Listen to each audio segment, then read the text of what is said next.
njalo mna ndimnye noba masibebanye. Masibebanye bomama basekhaya.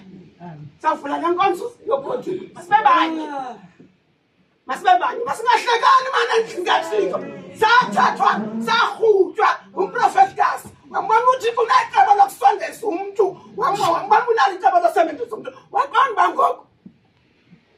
Kusondeza umuntu abantu abona unawo amandla.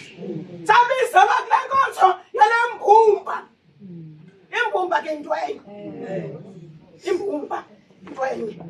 Sibaninzi sibe yile nto. Walo mama andinibizali kum, andinibizala kuYesu kaThixo. Sibizala kulo Yesu. Amngeni yonke into ke kulo Yesu. Sizokhuzula lezo nto kaSilanga. Bangoba nasingomama abaneshiki sibonakale sisuse